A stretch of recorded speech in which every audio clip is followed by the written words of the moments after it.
નમસ્કાર દર્શક મિત્રો, હું આપની સાથે છું રાખી અંજારિયા. સ્વાગત છે આપનું કચ્છ ઉદય ટીવી ન્યૂઝમાં. તો દર્શક મિત્રો, જોઈએ આજના સમાચારો વિસ્તારથી. ચાલુ વર્ષ દરમિયાન કચ્છ જિલ્લામાં નોંધપાત્ર વરસાદ ન થવાના કારણે કુદરતી ઘાસનું ઉત્પાદન થઈ શક્યું નથી. વિલંબિત ચોમાસાની આ ગંભીર પરિસ્થિતિને ધ્યાને રાખીને ગુજરાત સરકારના મહેસૂલ વિભાગ દ્વારા જિલ્લાના તમામ તાલુકાઓના પશુધારકો માટે એક ખૂબ જ મહત્વપૂર્ણ અને રાહત આપતો નિર્ણય લેવામાં આવ્યો છે. કચ્છ જિલ્લા કલેક્ટર તરફથી પશુપાલકોની જરૂરિયાતો અંગે મોકલવામાં આવેલી વિગતવાર દરખાસ્ત પર પુખ્ત વિચારણા કર્યા બાદ રાજ્ય સરકારે ખાસ કિસ્સામાં રાહત દરે ઘાસ વિતરણ કરવાની મંજૂરી આપી દીધી છે.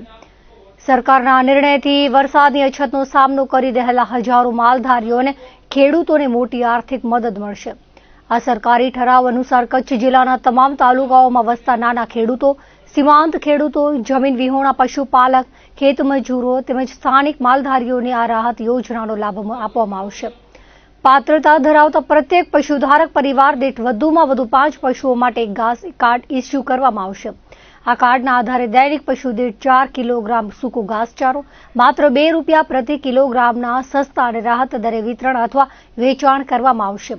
પશુપાલકોની સુવિધા માટે એક સામટો 7 દિવસનો ઘાસચારાનો જથ્થો પણ વિતરણ કરી શકાશે, જેથી તેમને રોજબરોજ ડેપોના ચક્કર કાપવા ન પડે.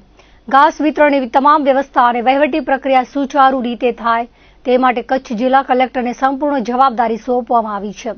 આ વ્યવસ્થા હેઠળ પશુપાલકોના ફોટાવાળા વિશેષ ઘાસ કાર્ડ બનાવવામાં આવશે, જેમાં પશુધારકની વિગતો, તેમની પાસે રહેલા પશુઓની સંખ્યા અને વિતરણ કરાયેલા ઘાસના જથ્થાની સચોટ નોંધ રાખવામાં આવશે.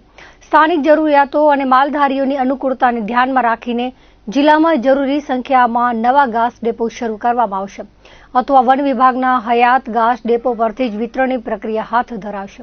આ સમગ્ર રાહત કામગીરી માટે વધારાના કોઈ નવા મહેકમ રાખવાના બદલે હયાત સ્ટાફનો જ ઉપયોગ કરવાનો રહેશે. સરકારના આ આદેશ મુજબ આ ઘાસ વિતરણ પ્રક્રિયા ઠરાવ જાહેર થયાની તારીખથી આગામી 15 દિવસ સુધી પાત્રતા ધરાવતા લાભાર્થીઓની માંગણીના આધારે ચાલુ રાખવામાં આવશે. જો ઘાસચારાના પરિવહનની જરૂરિયાત ઊભી થશે તો પ્રવર્તમાન નાણાકીય નીતિ નિયમોને આધીન રહીને કાગળની કાર્યવાહી કરવામાં આવશે.